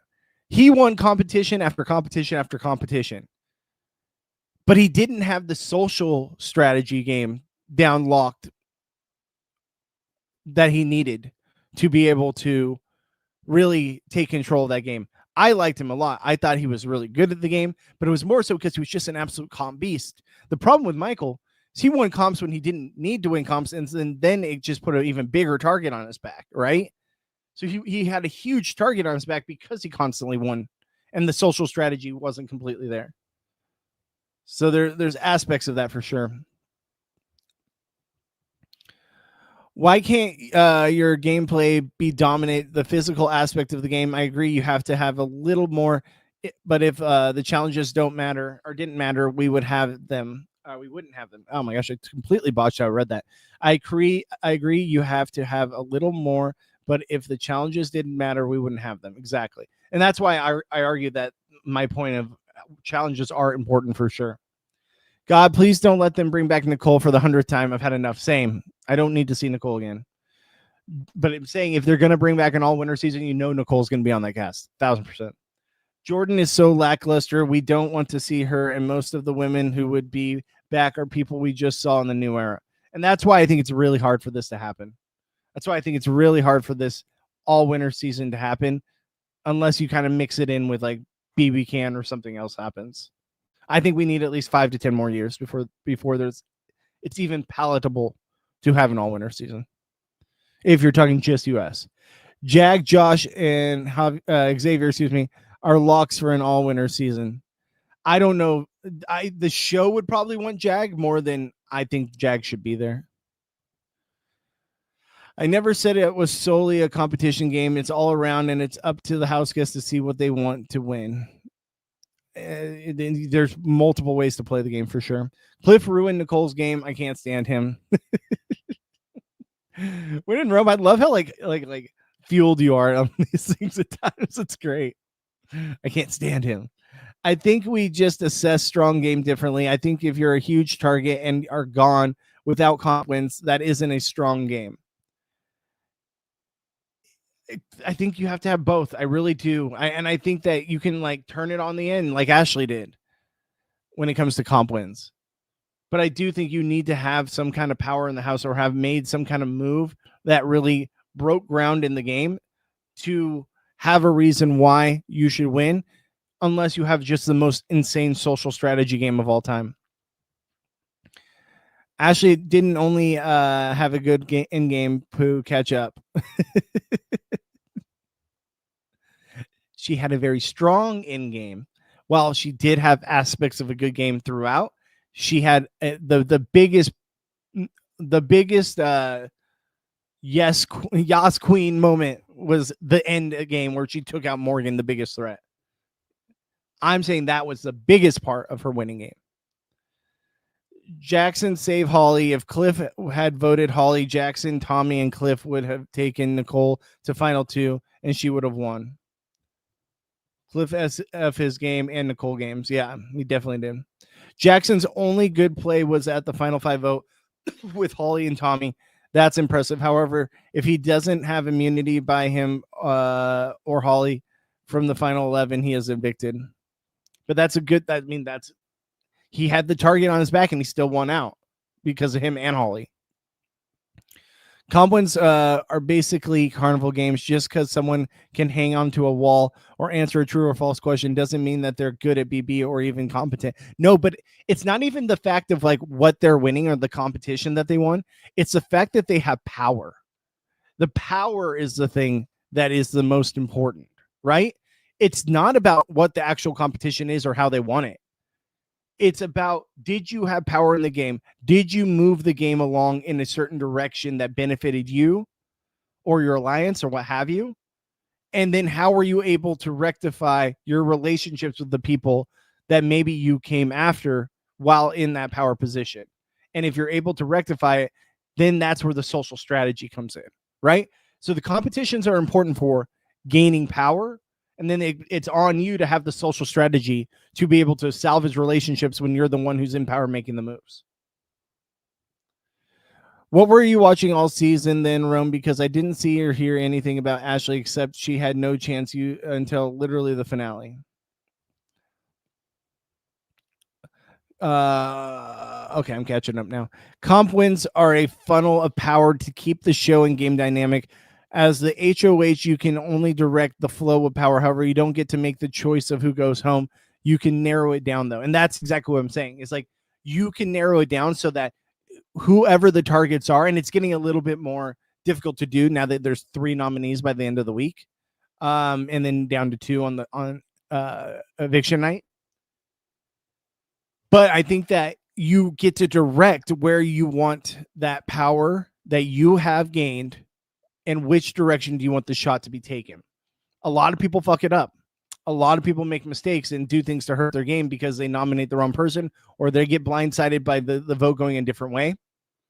The thing is, that's where when you win the power is when you actually gain the ability to make the move to take the shot in the direction you want. You don't get to control where the shot was taken, but if you can put up multiple targets that are going to be better for your game when they're gone, then either way, you're in a winning situation. You might have a target number 1, but once you are able to take that person out, even if they don't go home, if it's the target number 2 gets taken out, at least it's your number 2 target.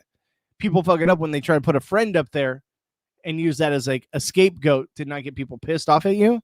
And I think that's always a mistake. I think it very rarely works out to your benefit doing that. Well, you should have been watching the feed. Chances are there's still a chance. Nobody was going after her, and she convinced Morgan to take her to the final 2. Let's get rid of comps and just have a civilized discussion on to nominate and who to get the veto then. Oh, yes. Let's have more comps and just give it to whoever Twitter thinks is the queen of the season. I swear this community drives me insane, Bobby. Listen, and here's the thing, guys. Like I've said it before. We might not all agree on things, right? And we might have very different takes in one way or the other. And that's fine. We can have our different takes. I love that you guys can like have arguments for your side and your opinion in here in the comments. I'm kind of the middleman, right? I've become the middleman of the podcast or of the live stream, giving my opinions and seeing if you like what you guys think about my opinions, while also being the middleman to both of your guys' arguments. I feel like the referee. At times I feel like the referee. I think the referee is like a good way of calling this, but no one's right or wrong. It's just your opinion. And at the end of the day, we're all entitled to our opinion. We're all going to be completely feeling like we're in the right no matter what. And then I'm just here in the middle giving my opinion while also playing referee. But I love this. I think this is what makes us a strong community. And here's the thing, guys, like we are a small niche. Like, yeah, we could get like 30, 40 people in here, but we always have the same names commenting. You guys always kill it for me. You guys are always awesome. But without you guys, I wouldn't have a show, right? I wouldn't have a community to build this on. I'm thinking about also starting a Discord group too for the podcast. Let me know if that's something you guys are interested in. If I were to create a Discord group for you guys to join, so we can even continue the conversation on Discord as well. I'm not very well versed with creating stuff on Discord, so if anyone has experience in that, hit me up on social media. If you're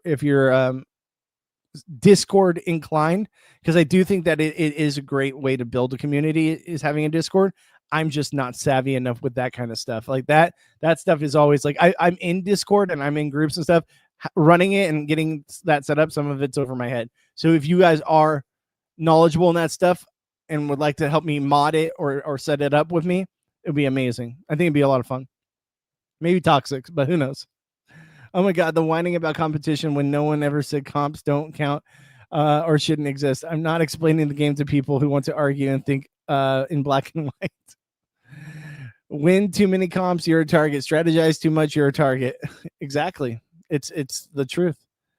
The only winners to have the most comp wins of their season: Drew, Dan, Hayden, Casey, Jackson, Cody, Jag. Most winners average 3 to 4 comp wins in their winning game if you count final HOH parts. It's true. Majority absolutely do. And comp wins don't mean everything. And I don't think you should win that many competitions unless you absolutely need it for safety. I think comp wins greatly benefit you if, one, you need to protect yourself, or 2, you need to take a target out. But do you need to win every single one like some of these people do, or like win as many as possible? No, because it grows your target even bigger in your back, because you're the one who's a mover and the shaker in the house. No, but you're downplaying the importance of comps. Exactly. You got to have both. Most of the winners are bingo, Bob. I'm not sure what I said there, but I'm glad you agreed with it. I never downplayed comps, but you can't praise a winner who mainly just wins comps when you can do that in any other game. That is not what makes BB special or important. And that's the thing too, is we're not discounting the comp wins. And I don't think we're talking about the competitions in general. Like I said, it's about having the ability to show that you had power in the game at some point. And then it's also great to show the social strategy where it's like, I didn't need the power because I did this, this, and this. So there's absolutely two sides of the story here, but I think you can't have one without the other. Take Jags comps wins away, and what do you have? A guy that was voted out before with an asterisk on his win. Derek could have won 0 comps, and he still would be a top tier winner. There's a difference. He could have had 0 wins, and he'd still be a top tier because his social strategy was so good. I'm not saying make the argument, guys. I'm not saying you can't win based off of solely, social strategy. I think that's one of the best ways to win. I think it's great. Hell, Ashley almost did it. But I do think it would be important to, at some point in the game, have some kind of power so that you can show, hey, this is a move I made single-handedly. As long as it goes in your favor, which we've seen it backfire. But if you can show that, hey, I took this person out because they were a direct threat to my game, and this is why I did it, and then talk about your social strategy, if that was the only HOH you want, or if that was the only veto you want, then I think that there's an absolute case that the social strategy and the challenges are important because of the fact of the power you get. Ashley is a top 10 winner of Big Brother all time. I can't get there. I can't get there.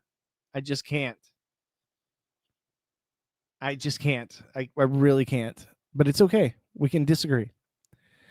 Why not? They won an aspect of the game. HOH and veto winners direct on how the social game goes. It can go good or bad. It's how you use it to your advantage. All right, so let's see here. I have no idea how Discord works, and I'm on the younger side. Is it basically a WhatsApp? It's like a almost like, how do you explain it? Discord's kind of like a community group. It's almost like Facebook groups, but like structured differently. Kind of like if Reddit meant Facebook groups. If I'm saying that correctly. But yeah, let me know what you guys think, if that's a good idea or not. And when Ashley comes back in an all-winter season and evicts Peppa the Pig, then what? Yes. I said, guys, I think Ashley in an all-winter season could be really freaking good. No one's going to be coming for her. Especially if it's like 2 years down the road and they're like Ashley isn't so like in our mind. 1,000% Ashley could easily win the game. Like an all-winter season. She would be my front runner to win because no one's coming from her. And she plays a great social strategy game. Is it top tier in my books? Like this last game, was it top tier? No. It's still in the bottom third of the winners. But she's the top of the bottom third. And you guys disagree. I know you disagree. Some of you agree, but some of you disagree. That's why Eric's BB-8 game is so impressive. He had to throw HOHs because of America's player. He still run the house like the Navy. He just got so screwed by that twist. The America's favorite player twist was the worst, one of the worst twists of all time, outside of being gone night one. Vanessa is also in trouble after Johnny Mac comes back into the house. She needed Final Four immunity to even get to Final Three. And the moment she lost, she was gone. Man, your memory on all these things is wild. Did you just watch all these seasons back to back to back recently? Because you have like, you are like Taryn. Jason, you have like a Terran like memory where you remember all the vivid details, and I couldn't.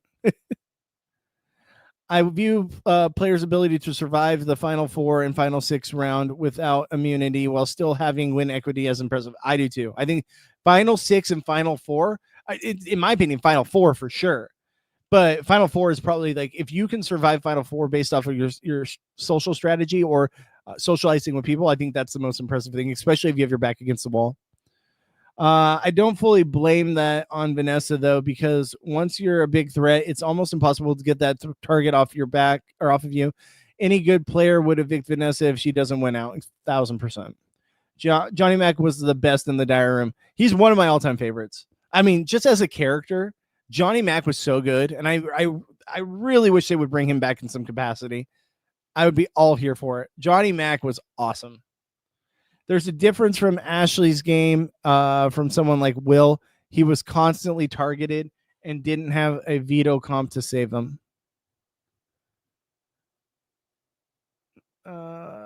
True. Bobby, are you following Survivor 50 spoilers online? If yes, post the 3-tribe cast division. So I saw that so I don't follow spoilers as in like placement and like winners and all that. I don't want to know that stuff. I want to watch the season and just enjoy it. I did see who the 3 tribes were though and who was on each tribe, which doesn't bode well for what I like my conspiracy theories. Johnny Mac is a racist with horrible political views. He, Hayden, and James Ryan can stay gone. If that's how you want, that's fine. I like the character of Johnny Mac on my television screen. Who would be the best diary room player season? Johnny Mac, but number one, 1,000% would be Brittany Haynes. It's not even close. Brittany Haynes is the best confessional person of all time. I'll give you like 5. Who else would I have? Dan. I really like Dan's confessionals. Maybe I'm on an island here. Davon, amazing in the diary room. trying to think of it. Who else could be?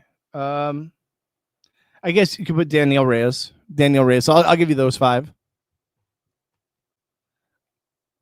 Elite players are able to survive rounds without immunity despite their threat level. Look at Will, June, Chelsea. Managing your threat level is part of the game. 1,000% it is, especially when you have your back against the wall. It's what are you able to do with it once you have your back against the wall? How do you socially strategize and put yourself in a position to get yourself out of that position, like a Dan in Big Brother 14? Great diary room. Jason Roy. It's just something about me. I can't get on the Jason Roy train. I just can't. I don't know what it is. Yes, let's punish people with differing political views. I remember all these specific BB facts because I love having discourse about, and I hate giving misinfo in my arguments. You're better than me about that because I remember all these specific BB facts because I love having discourse about it, and that's very impressive. It's very impressive because there's some of the stuff you guys bring up. I'm like, oh yeah, that did happen. I forgot. I told you guys that's just not how my brain works. So I apologize to everyone, but it's just not how my brain works. Is like remembering those finite details. Girl, we know what you are. Stop. You guys stop it. Break it up, you two. But no, at the end of the guys, I think it's fun. It's fun to talk. It's fun to discuss. It's fun to, have our differing opinions and our arguments for either side. But we have to keep it healthy here. Keep it healthy. Keep it away from politics. Keep it away from anything that is an outside influence. If we're going to talk game, let's just talk game. I think that's where we always need to set, like, have an example of, like, with this community. That's where I feel like it can get ugly, is when you start bringing in those other things. How about a season of bitter jurors? Oh man. Well, Brittany Haynes. As much as I love her. Kelly. Let's see here. Who else would be bitter jury? That's tough. Amanda. I don't know if she was really bitter, though.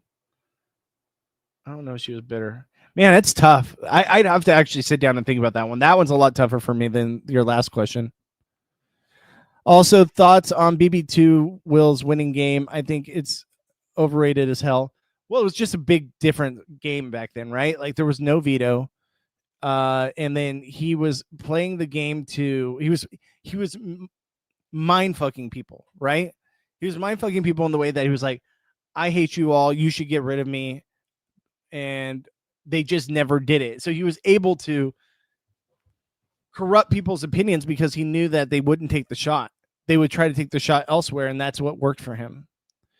LOL, you don't know me, and it's Mr. LOL. I personally vote for Nicole S and BB2. I think I'd still vote Will for sure. But outside influences affect the game, and that's what casting and viewers never understood. Thank God we have some diversity now. 1,000% I agree with that for sure. Like, that diversity is huge. But I do think, like, and I understand the outside influences affect the game and all that. I just like to think more of the game as the game without those outside influences.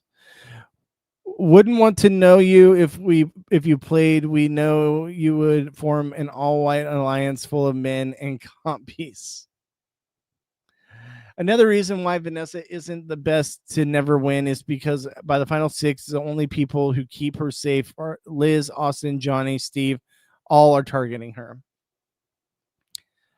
But she was honestly able to get even further. like she got there. If she just gets past Steve at the final 3, she wins it all. But she couldn't do it. I mean, you got to give her some credit there. That she did put herself in a position that was best for her game, and she took out people that were coming from her. I argue that Liz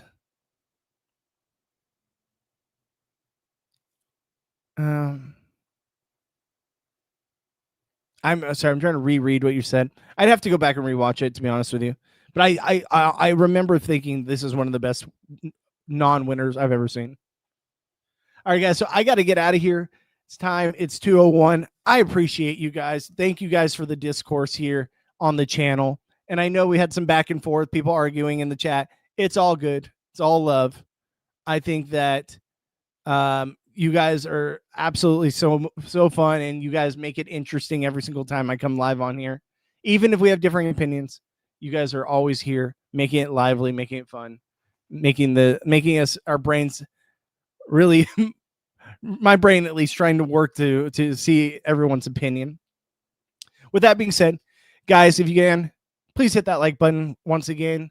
Give us a like, give us a follow, give us a sub, hit the bell notification so you're notified when I go live. Twitch.tv/Bobby Goodsby. If you'd like to follow me on there, would help me out a lot. On X/Twitter and Instagram @GoodsbyBobby. With all that being said, I appreciate you guys. I will be live Thursday from noon Pacific to 2 p.m. Pacific. Same with Friday. Go live Monday, Tuesday, Thursday, Friday. Also, we have our Survivor podcast tomorrow night.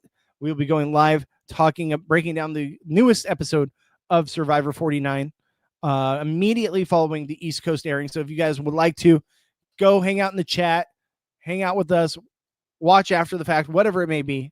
But guys, definitely check out that podcast. I'll be going live with me, Johnny Fairplay, and Gabe Ortiz. And I think Wayne is finally going to be joining us. Wayne Mehmet will be finally joining us for the first part, for the first episode all season for Survivor. So happy to have him back. And then Thursday night, we will also be discussing our NFL podcast, where we break down the weekly predictions for the NFL.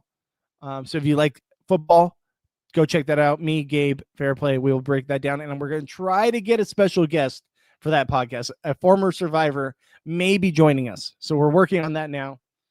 I will let you guys know more details when I have them. But if you guys like football, definitely check that out. So with that being said, I appreciate you guys. All the love. I will see you on Thursday at 12 Pacific. And hit me up on social media if you have any ideas on the Discord, if that's something you guys know how to set up. With that being said, I'll see you on Thursday. Bye, guys.